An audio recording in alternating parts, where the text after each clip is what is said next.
yet you still find ghost workers. It means no work has been done in Homa Bay County close to 1 billion, Mr. Speaker, and even they have a pending bill, and I have received a petition from contractors of 1.0 billion Kenyan shillings, Mr. Speaker. Of course, pending bill you saw to Wajir, Mr. Speaker, according to financial year 2024-2025, because these are expenses in terms of staffing, in terms of county public service board. Mr. Speaker, most counties have gone beyond 35%. You go to Wajir, among the pending bill, 1.5 million goes to employee emoluments, which cannot be accounted for by the governor of Wajir, Mr. Speaker. Even in Nandi, we have a pending bill of more than 1 billion. A number of people have not been paid personal emoluments, and I think the efficient county public service board must be there, Mr. Speaker. Even, and that is why the underutilization of Homa Bay, for example, 1.4 billion was allocated to Shauriako, Nyandiwa, and Rusinga Old Town roads. That is why we wanted the governor of Homa Bay to appear tomorrow to answer, yesterday to answer to such questions, Mr. Speaker. Mr. Speaker, this report is wonderful. It's a progress report that we need, and I want to commend and congratulate the Committee of JLAC to continue with the same spirit, Mr. Speaker. As the former chair, I am proud. Mr. Speaker, for your information, you can check records. I was the best JLAC chair in the last session, which is in the answer, Mr. Speaker. So Senator Sigei is following on my footsteps, Mr. Speaker.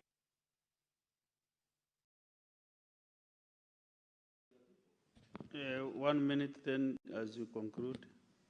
Who is my people? Sorry. No, Senator, sorry, Senator, sorry. But you have your people from Meru. 1 minute.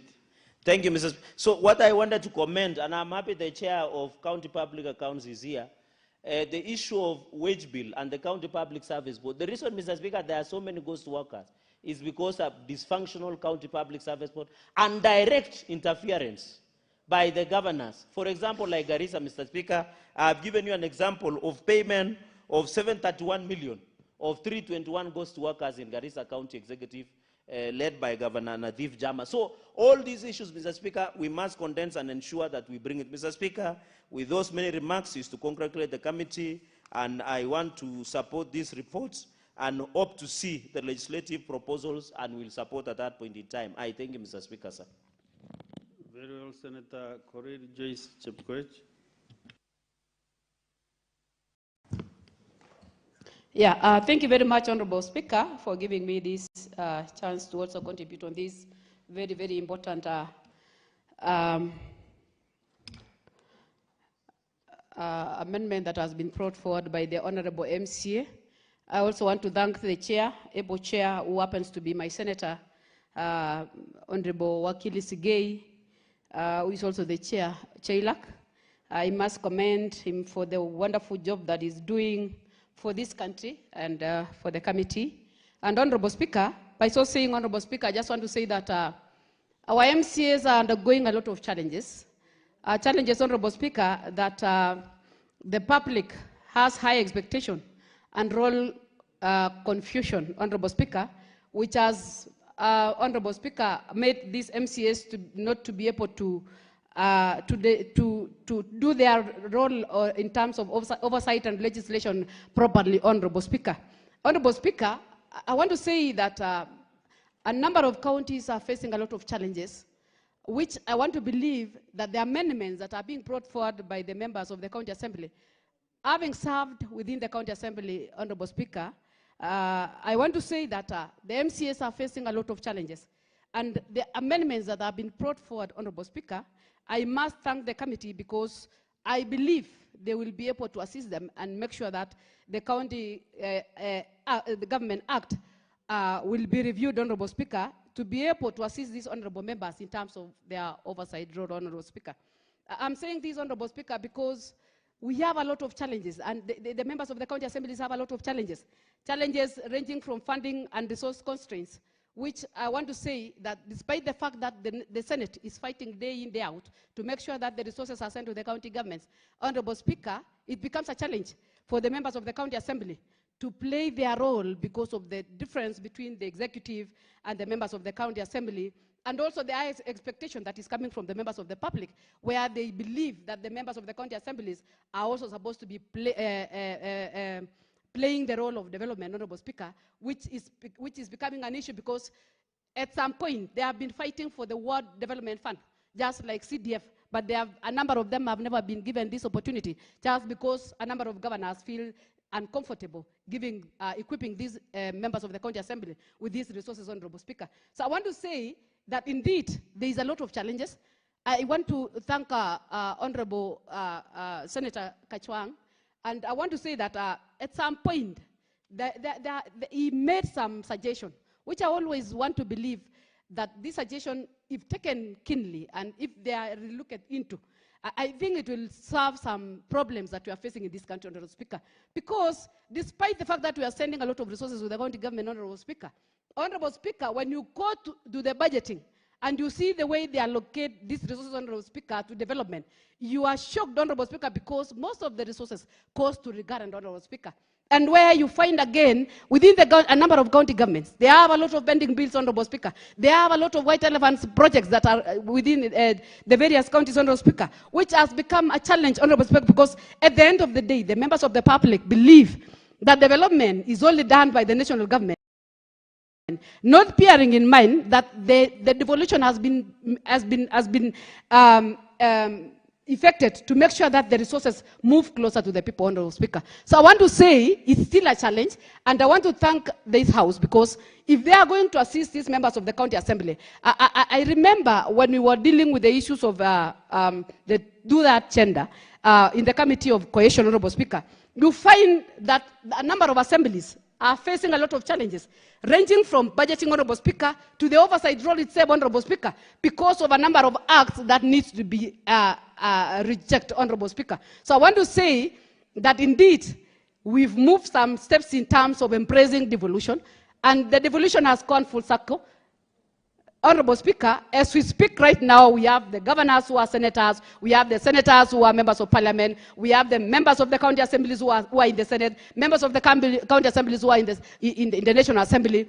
It has gone a full circle.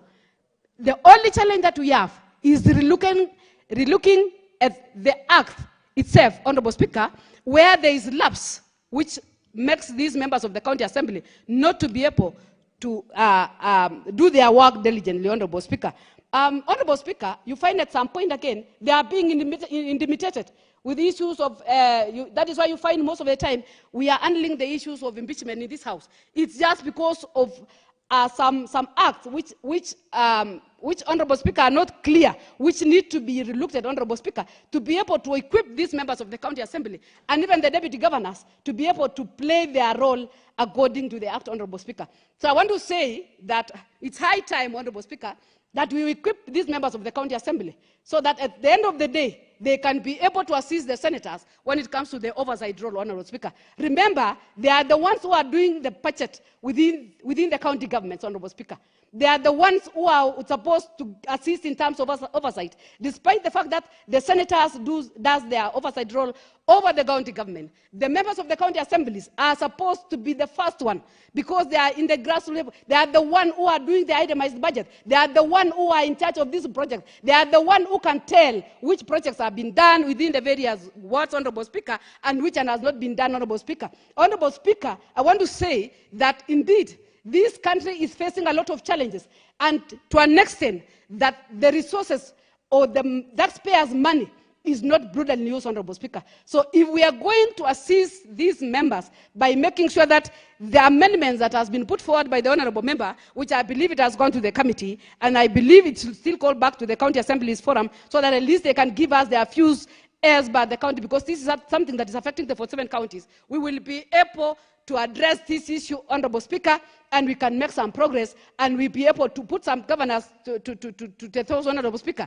I remember, Honorable, the Vice Chair Cohesion, Mheshimiwa Mungatana, Honorable Speaker, when he was raising the issue of his governor, having been summoned every now and then to appear before the committee, and he has never appeared, Honorable Speaker. I almost rise in a point of order, Honorable Speaker, because we don't want to give a leeway to this country or the governors of this country to believe that if they are going to be called by the committees and they cannot attend to the houses, that is the end of the story. No, we have to face full force of the law. They have to adhere to the rules of this house. They have to explain to the Kenyans and to the citizens how these monies are put are utilized, Honorable Speaker, because there is no single cent, Honorable Speaker, that is going to be budgeted for, and it's left unattended, Honorable Speaker, or an oversight, or left without being oversight, Honorable Speaker. So I want to say that I would want to say, Honorable Speaker, that such cases should take a precedence in this House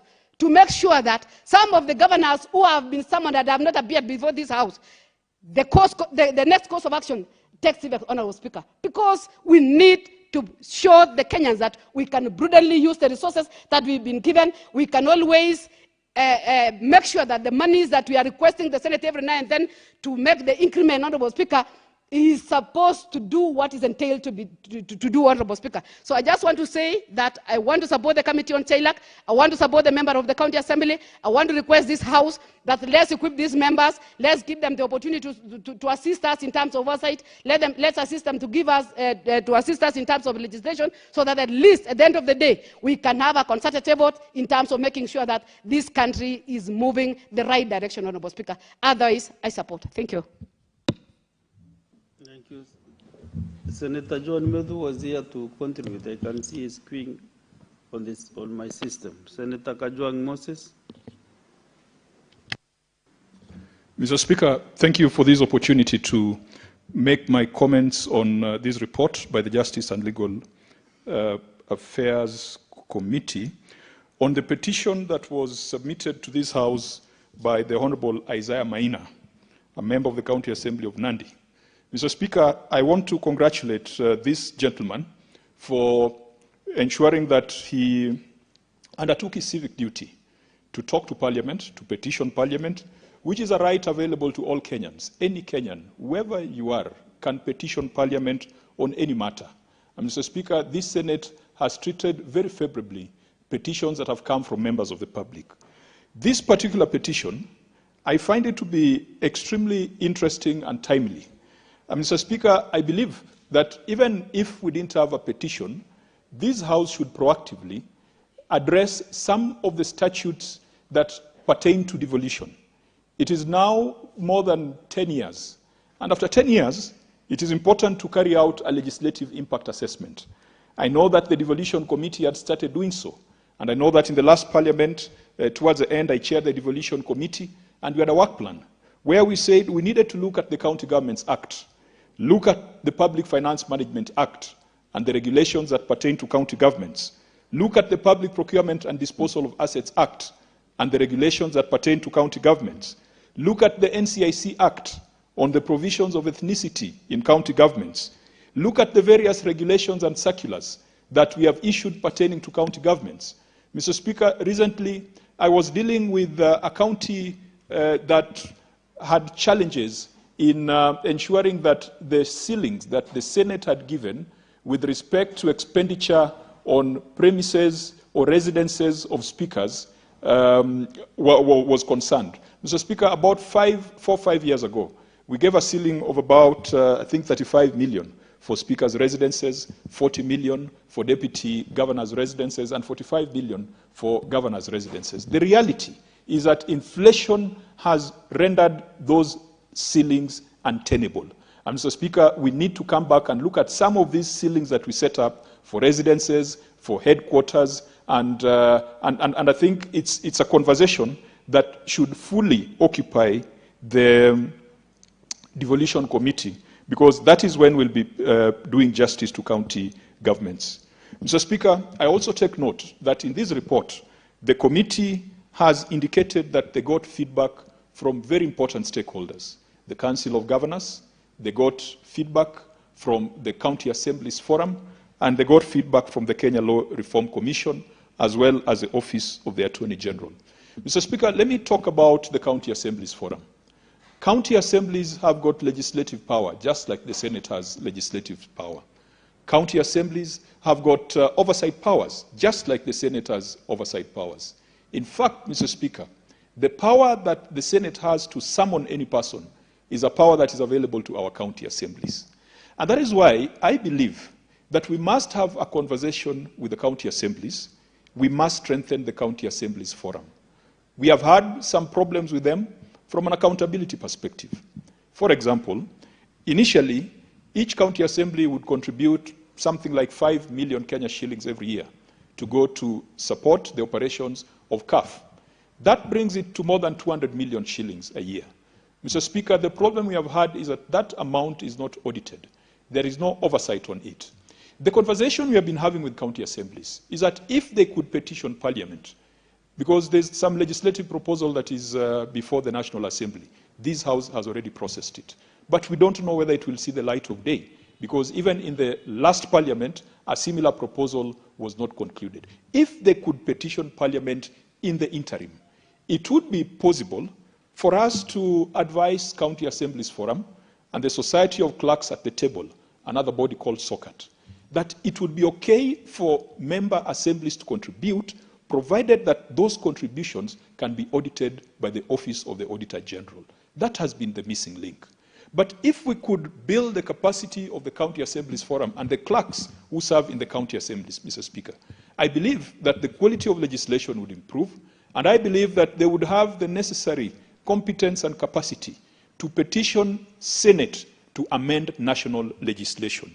It took the Honorable Isaiah Maina, a member of the County Assembly of Nandi, from Olesosward, to make these proposals via a petition. What if we gave CAF the capacity to look at the landscape, the statute, the regulations, the circulars, and the guidelines, and the policies around devolution, and we commissioned CAF to tell us where the shoe hurts? We can ask the Council of Governors to do so as well. But from what we have seen, they'll be looking at things from the perspective of the governors and from the perspective of the county executive. Mr. Speaker, this petitioner requested that Senate considers a few things that I think are valid. One of them is on accountability of governors to county assemblies. I have not seen very clearly what the chair has proposed, but I think that this is something that is long overdue. There is a county government defined in the Constitution as comprising of the county assembly and the county executive. It is a misnomer, Mr. Speaker, that a governor would take a journey from Meru to come and appear before a Senate in Nairobi, but refuse to appear before the assembly in Meru. Mr. Speaker, it is a misnomer. It is a misnomer. And I do not know where we set that precedent. There was some court ruling in Bungoma that used to be referred to way back in the past. I don't know whether it's still valid. There is no reason why a governor elected to represent the people of Meru, the people of Bomet, or the people of Homa Bay should never be subjected to oversight by the assembly. That the only time they go to the assembly is when they're doing a state of county address or when they're opening the assembly. The problem we have is that we want to equate governors to the President of the Republic of Kenya. In as much as we have 47 county governments, we are a unitary state. We do not have 47 presidents. We have only one president in the Republic of Kenya. The rest are heads of government. It is the name that has changed. They used to be called mayors and chairmen of councils. But today we have a situation where some imperial mindset has entered the leaders of the devolved units, and they look at county assemblies as small places and members of county assemblies as small people who they cannot be subjected to. And yet, Mr. Speaker, you know, as is in the case of Meru, it was the county assembly that decided who is the governor today. The people decided, but because that governor looked down upon the county assembly and was not doing the things that the assembly had passed, the assembly decided to impeach that governor. If an assembly has the power to impeach a governor, how then can we argue that an assembly has no power to call a governor to appear before it, to respond to financial issues, to respond to issues of statute? Mr. Speaker, if we have not granted that prayer, I would want to recommend to the Justice and Legal Affairs Committee that we rethink it. Governors are not presidents. They are heads of a government that is defined as comprising of the executive and the county assembly. Primary oversight can only happen if the government subjects or submits itself to the county assembly. Mr. Speaker, some of the things we are dealing with on a day-to-day basis that is giving us problems here in Nairobi in Peak and Park, we are oversighting implementation of regulations passed by county assemblies.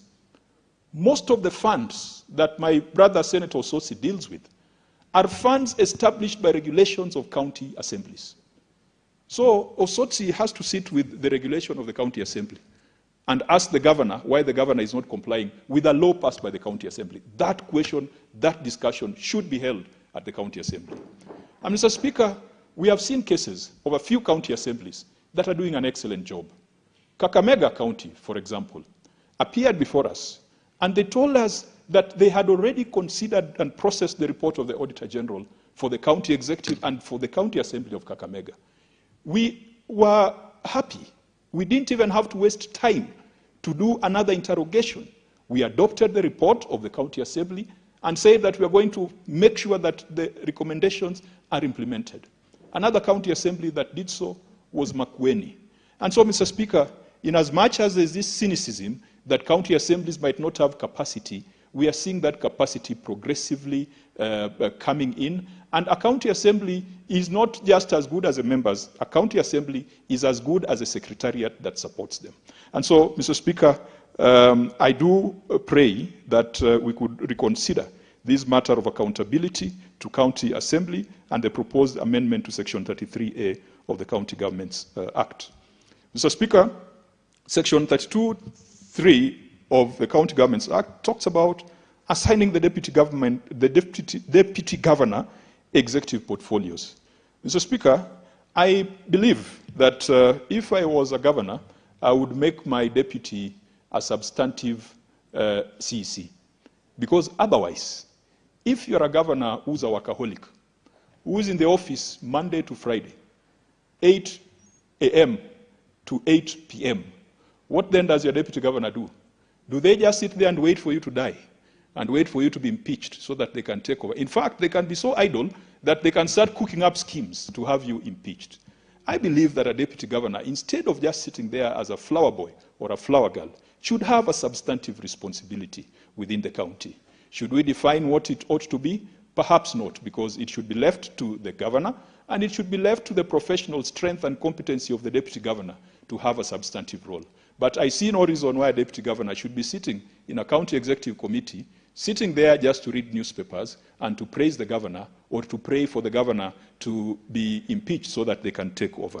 I hope that that prayer on assignment of executive portfolio to deputy governor is a prayer that the committee has affirmed, but I think the petitioner didn't want the deputy governor given executive roles. But I believe that the deputy governor should be given executive portfolios, and that needs to be mandatory. It should not even be at the discretion of the governor. Because if it is at the discretion of the governor, some governors do bad things. They frustrate their deputy governors, and they push them to the point where they are rendered useless, push them to the point where they even resign, so that they can be able to appoint the person that they desire. And that appointment is never subjected to the people. The election, initial election of a governor and a deputy governor is competitive. They campaign. They go and seek a mandate. And the people say that these two are going to run this government, so that when one is busy, the other one is in place. The minute you then end up with another governor or deputy governor through a process that is not people-centered, Mr. Speaker, there is a problem there.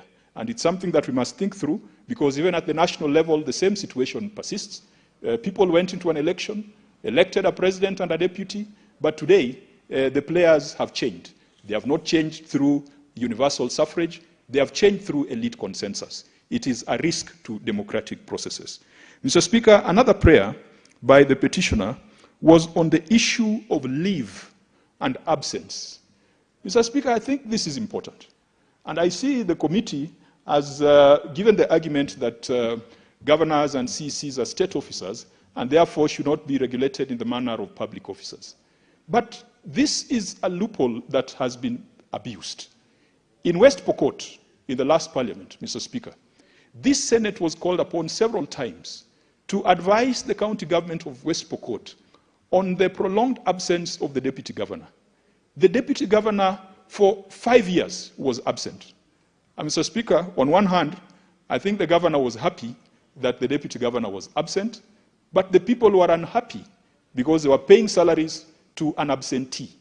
The story was that the deputy governor went to the US to look for donors to look for medical equipment. And, Mr. Speaker, for 5 years, that deputy governor never showed up in office. Is that acceptable? Should we be paying salaries for such a person?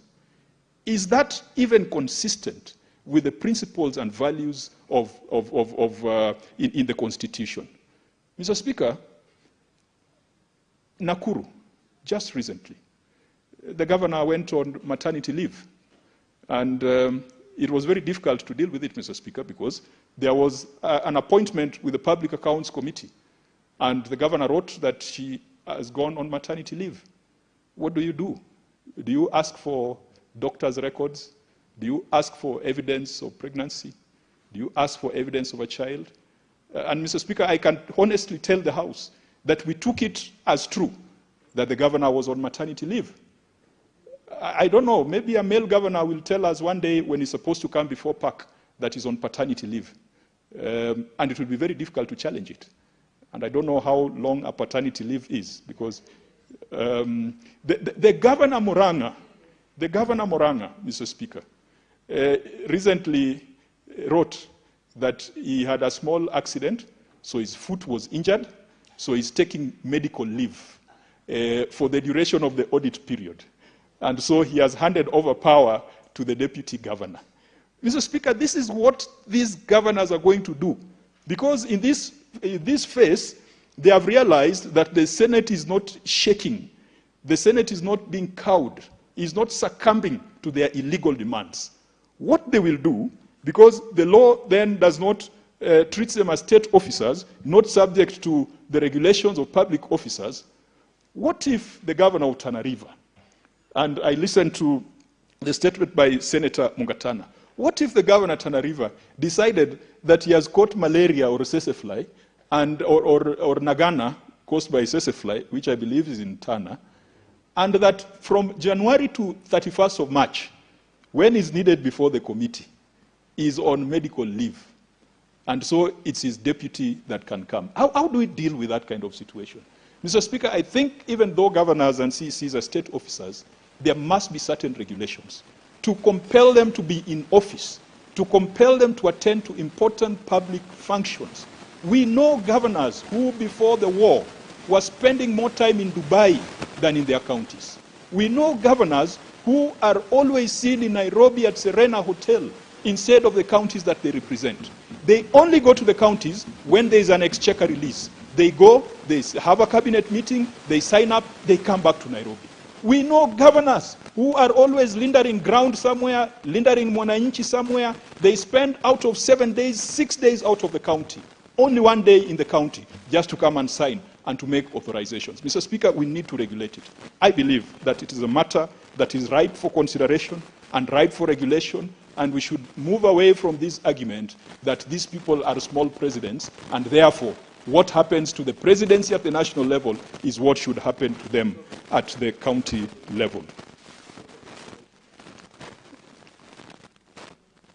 You wish to be informed by Senator Mungatana? It definitely is my senior. I would wish to be informed. Senator Mungatana, go ahead. Thank you, Mr. Speaker. Mr. Speaker, I just wanted to inform our very respected chair that, in fact, in the US, the practice is the moment the governor leaves the state,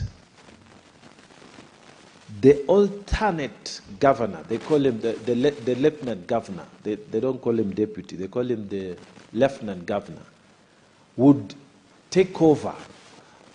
And it is like a given.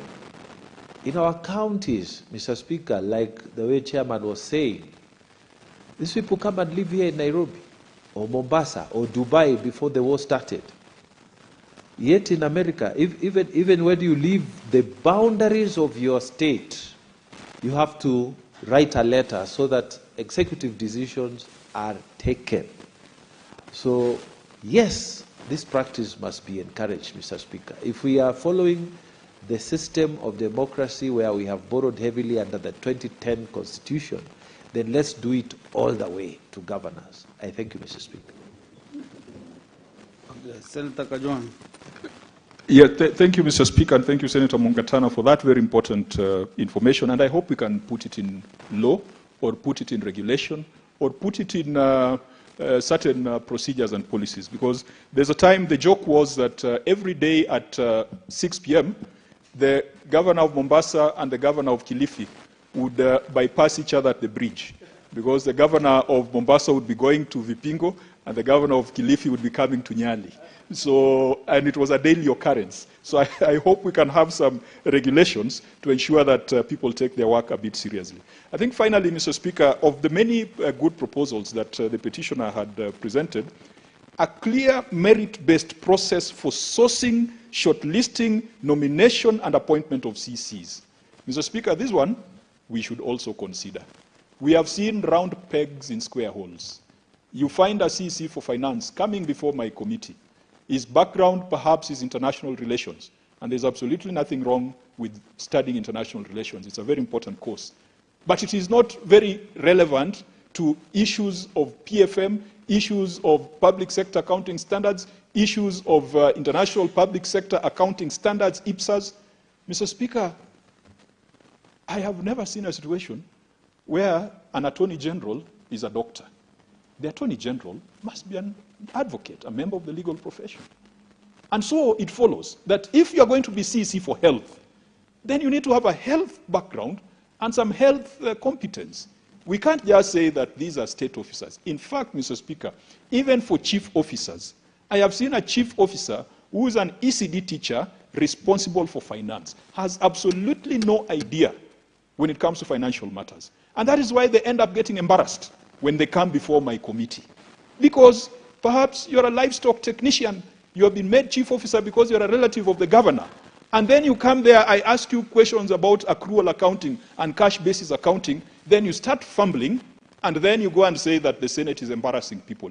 They are embarrassing themselves by putting the wrong people in the wrong jobs. And so I hope that despite the recommendations made by the committee, that this is something that we can push forward. So that, Mr. Speaker, we have enough competent people to serve as CCs and chief officers in the entire Republic of Kenya in a merit-based process. Enough doctors to run the health sector, enough water engineers to run the water sector, enough accountants or finance people to run the county treasuries. Let us encourage merit, and let us move away from these things of political patronage and being politically correct and hiding under the guise of state officers. Mr. Speaker, counties are not countries. We have one country run by one president. Let us not try to replicate it 47 times so that the bad behavior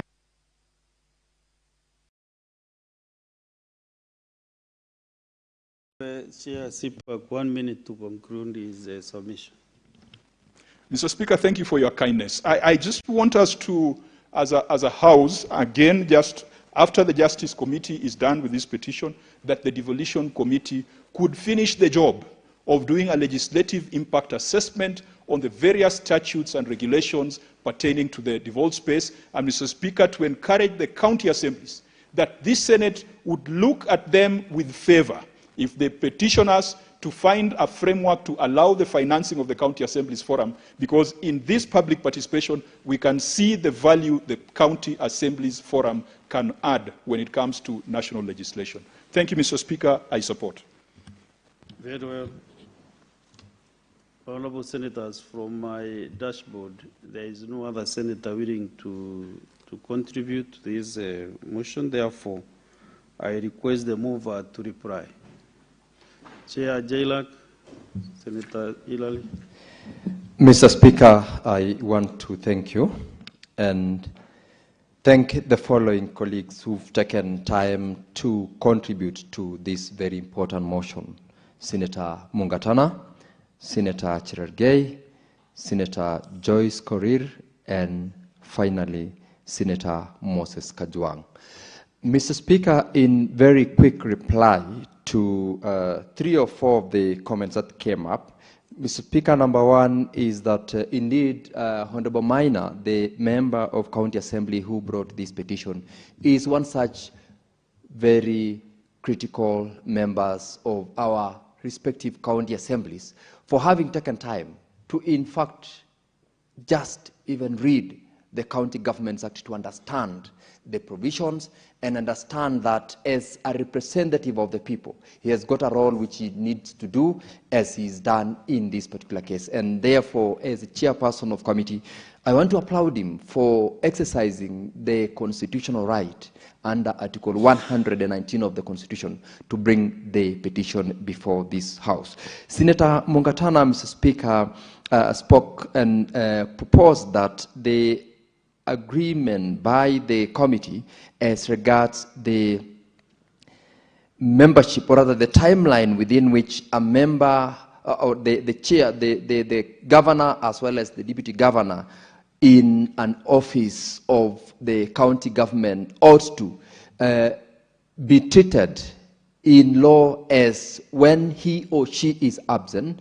This is something that in his contribution, part of what is stated is what a number of stakeholders had indicated, that most of these governors, whenever they travel out without any accountability, in the absence of any particular policy on travel, sometimes even just to get into their destinations, never appear before any such committee if they are going before a committee or if they are going for a conference. In fact, I dare say some of them normally take photographs outside the conference halls just for purposes of documentation that they indeed travel. As to whether they get in to participate is completely a different story. And I agree with the Honorable Senator Mungatana that this policy is critical. And if we were to anchor it in law, it will help us to deal with the corruption menace that is in almost all the representations at the county governments. Secondly, Mr. Speaker, as to the independence of County Public Service Board, most of them, as ably put by Senator Mungatana, are actually undergoing serious legal challenges because of their inability to exercise the autonomy that the law permits them under the provisions of Article 235 as well as Article Section 57 of the County Governments Act. It is envisaged in law that county public service boards should not be politically interfered with. But unfortunately, Mr. Speaker, they are interfered by the governor by, on the one hand, sending members or actually forwarding members to that particular board to, from among those of his supporters. The extent of then independence will largely be interfered with because the people whose names have been forwarded by the governor, appointed ultimately by the, to be members of the County Public Service Board, approved by the County Assembly, will interfere with their independence because of possible conflict of interest. This is something that is currently exhibited in the county government of Bomet, where the County Public Service Board previously was fully micromanaged and controlled by the governor. Several matters have been filed in court, including one that was today before the court in Nakuru, where the governor is a subject of a contempt of court proceeding, where the courts, both the Employment and Labor Relations Court as well as the Court of Appeal, has directed that the governor takes back over 595 former employees to the payroll. And he's refused to do it. And the reason and the foundation for that legal challenge, Mr. Speaker, is the interference by the executive or the governor, for that matter, with the County Public Service Board, where employees are sacked by a stroke of the pen or directions of the governor. And I'm happy that, Mr. Speaker, the Court of Appeal indeed agreed with the former employees and directed that they should go back to their employment. And Mr. Speaker, this is a cost which actually, from the calculations arrived at from the documents filed in court, the county government has not or is required to pay over 495 million of arrears as salaries to these employees. And I want to urge that this is a court decision. The governor risks being cited for contempt, and he has no option but to comply. If, therefore, Mr. Speaker, we were to amend the law to ensure that the autonomy of the county public service boards is protected, we will not be having such issues where we are getting into legal battles, there are legal fees involved, and employees who are members of the county, employees who are fathers, who are parents, are languishing in poverty. They are dragged into court sessions, yet they are supposed to enjoy that right. And I want to appreciate Honorable Maina for bringing up such a proposal so that we support the autonomy of the county government. The issue on ghost workers that Senator Cherargei raised will also be protected by ensuring that the county public service boards are independent and they are not a subject of extreme control by the appointing authority in the case of this current law as it is.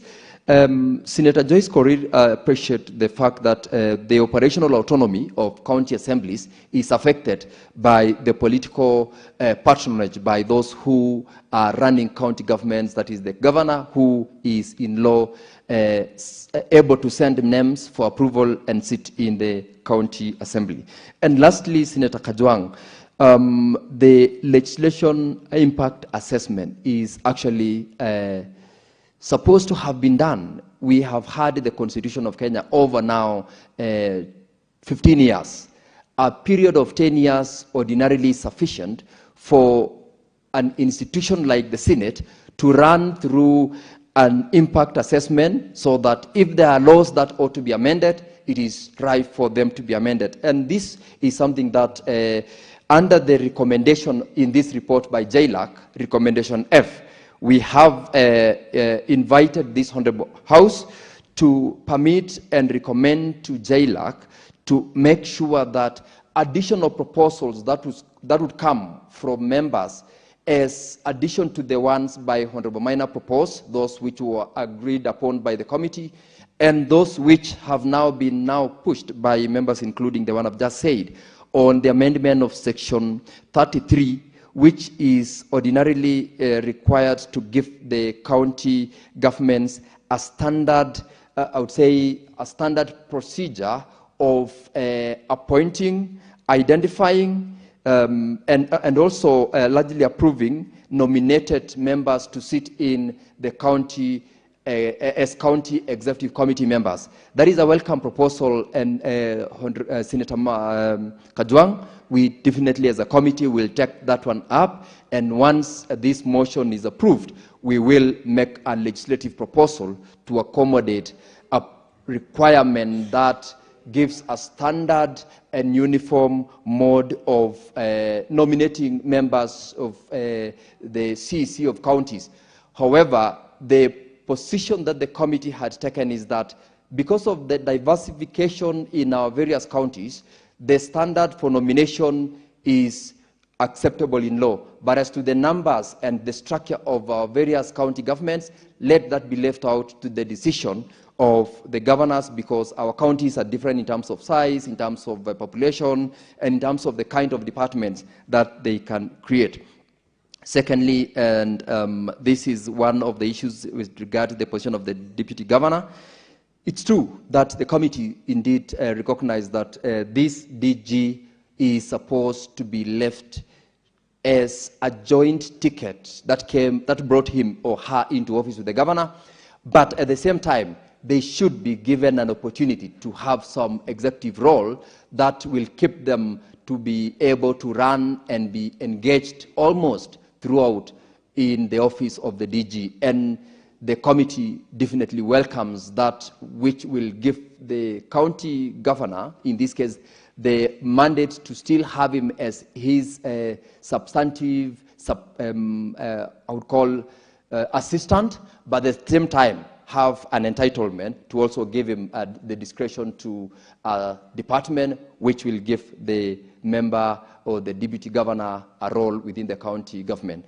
With those many, Mr. Speaker, once again I want to thank the members who have contributed to this motion, and pursuant to Standing Order 66.3, Mr. Speaker, I request that you defer putting of the question to a later date to enable the quorum of the House to be available for us to put the question.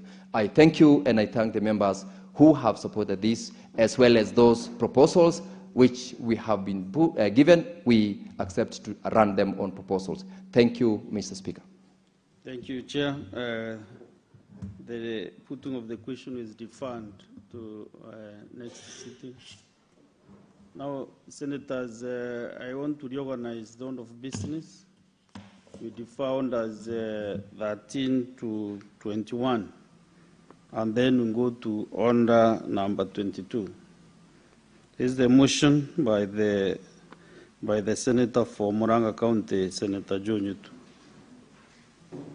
Yes, call out the order first. Wait, order number 22. Order number 22, motion, inclusion of teacher training college students in the higher education funding model.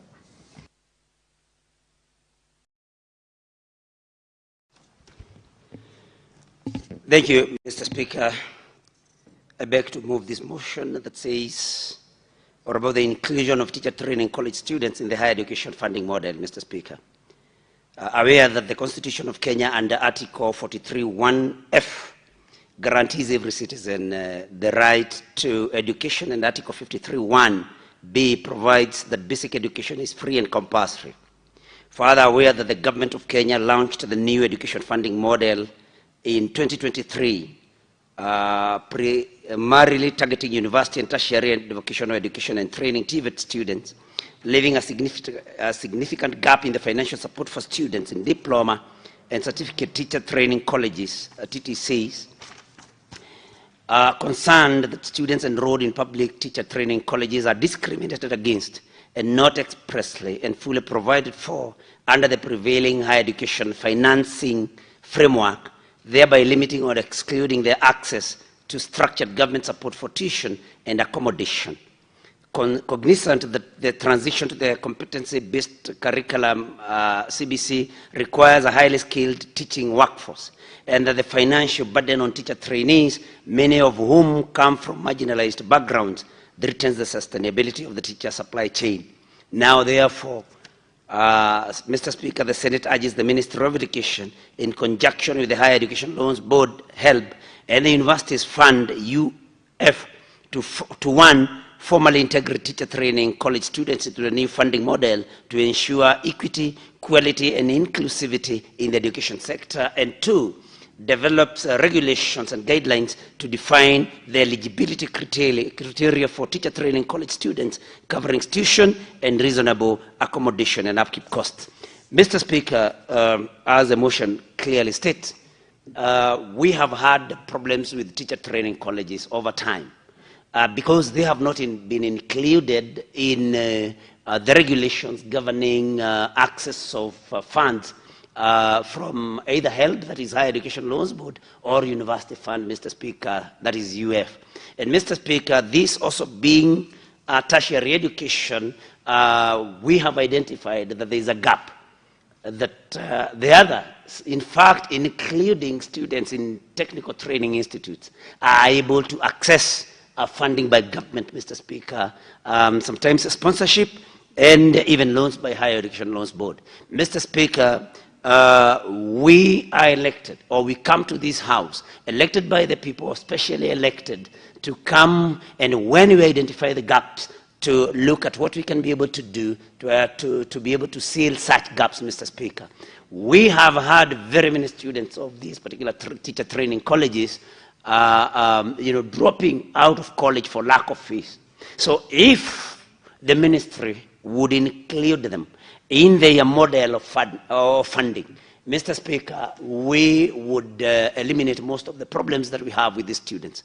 Mr. Speaker, it must be noted, it must be considered, Mr. Speaker, that we need to train as many teachers as possible, because schools are growing, the population is growing.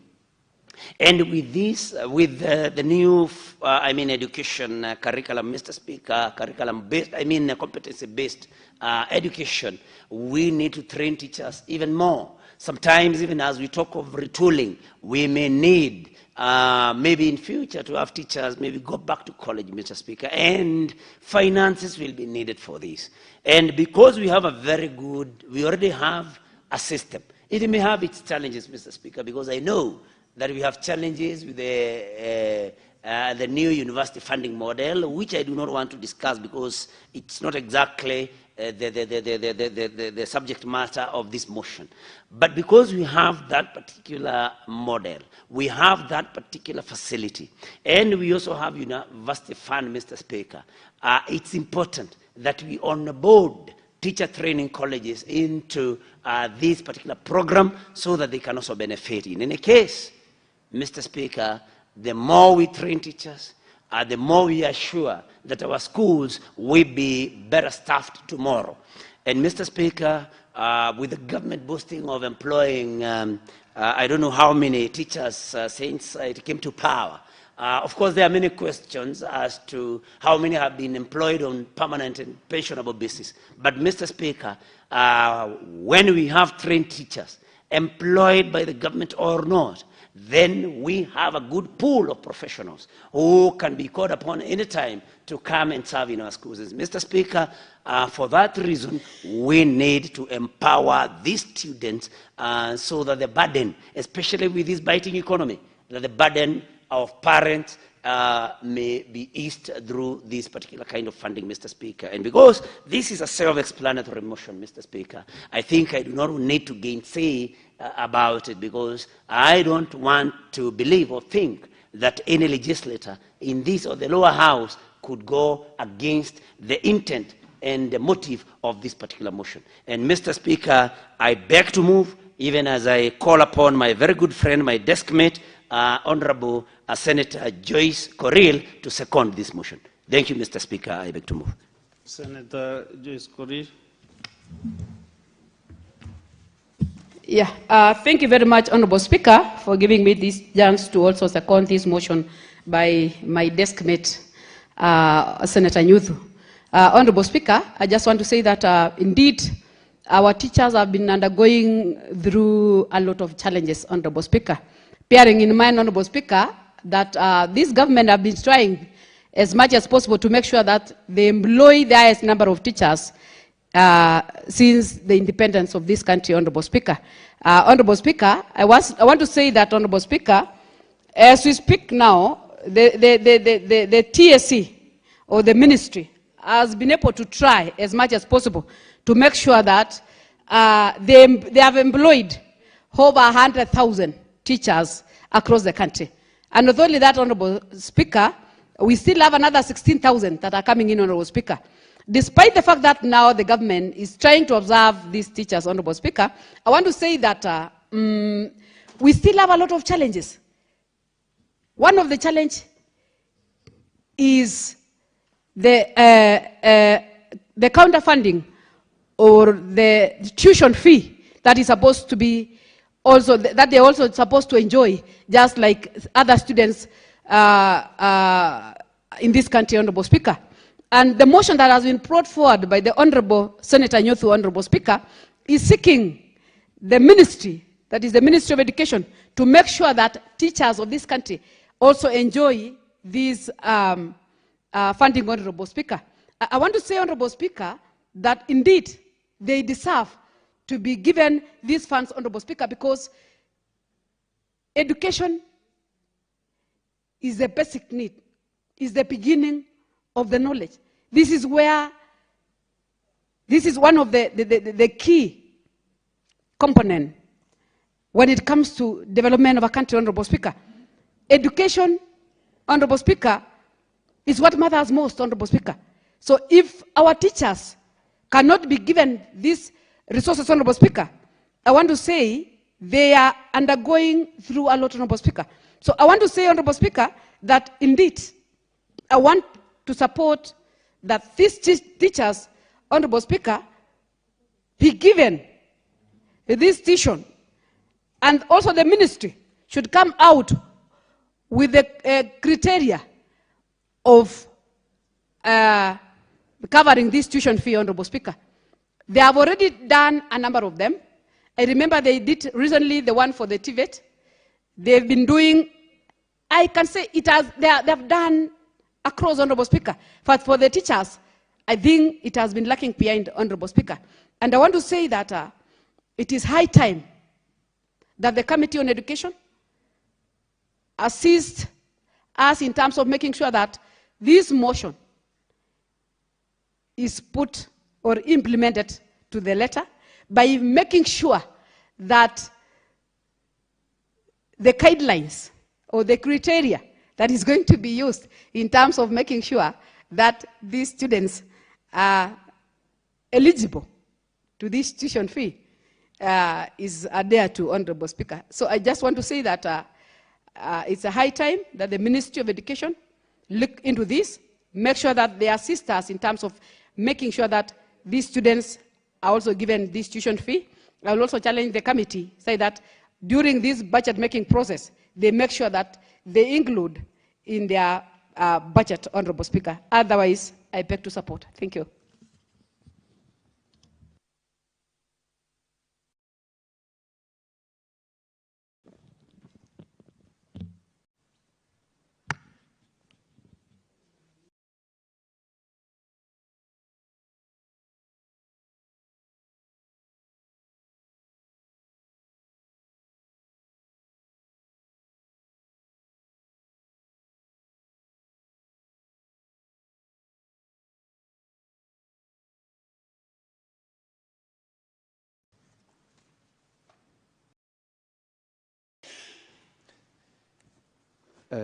Honorable Senators, I now wish to propose the question.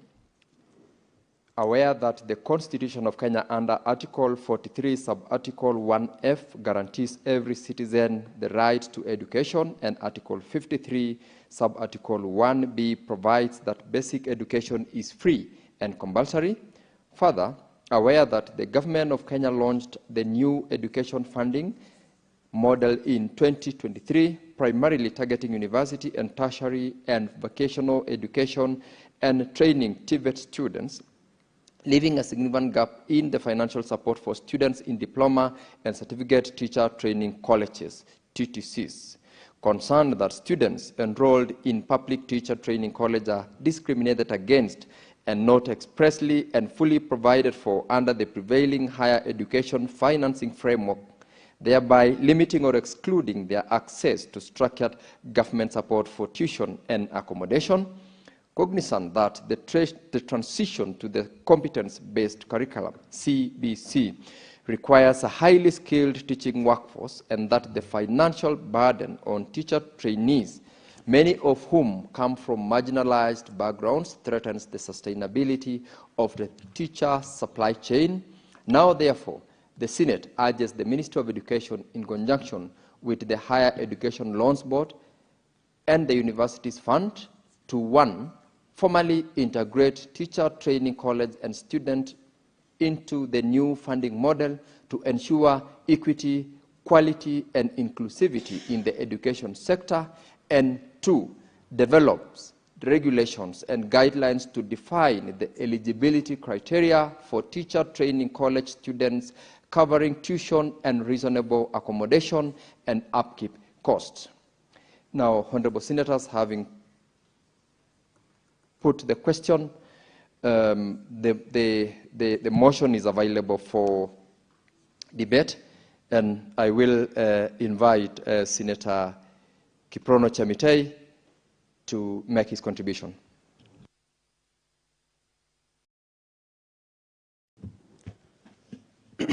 Okay, thank you, Mr. Speaker, for the opportunity you have given me to give out my contribution pertaining the motion that has been brought by Honorable Member from Murang'a. Mr. Speaker, I rise to support the motion because the learners, Mr. Speaker, who are in a teachers training college are just learners like any other students in university, and therefore they have rights to be given a higher education loans board just like the other students, because during their learning, Mr. Speaker, they are undergoing a very difficult situation, and therefore they need support from the government. So, Mr. Speaker, I have risen to support the motion that has been brought by a distinguished member of this House from Murang'a County. So, Mr. Speaker, I support the motion. Thank you. Thank you, Senator Chemitei. I'm seeing the Deputy Speaker who just walked out is actually on the request. No. This is not the Deputy Speaker. I'm sorry about that. Senator Nyoto.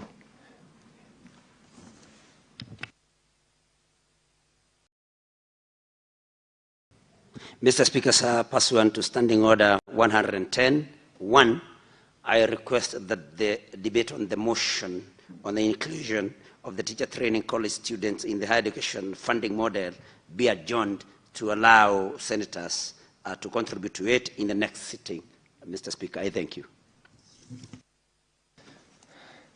Senator Joe Newtu, the chair is cognizant of the provisions of this particular standing order, and I take note of also the motion itself. It's a very important motion to the extent that teacher training college students, as ably put by Senator Chemitei, are supposed to equally benefit from the higher education loans from the national government, and therefore it is something that would elicit a lot of support and contribution, or rather that requires a lot of support and contribution from among the members, and therefore the request made pursuant to Standing Order 110.1 to adjourn the debate on the motion on the inclusion of the teacher training college students in the higher education funding model is hereby adjourned to allow senators to contribute to it in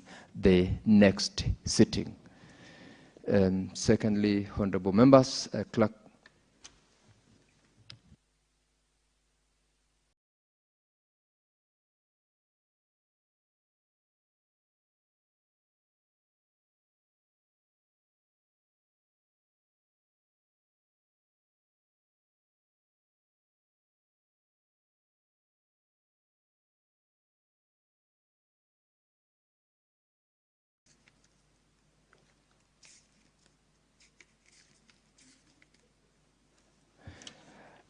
Honorable members, I now wish to put a question that pursuant to Standing Order 110.1, the motion, the debate, the request to delay on the motion on the inclusion of the teacher training college students in the higher education funding model be adjourned to allow senators to contribute to it in the next sitting.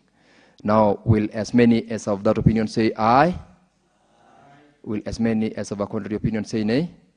The ayes have it. Clerk, call the next order. Order number 23, motion, provision of IFMIS reports for county governments to the Senate. Senator Okia Omtata, who is supposed to be the mover of this motion, is not present in the chamber. That motion is therefore deferred to the next sitting. Honorable members, we now may rise.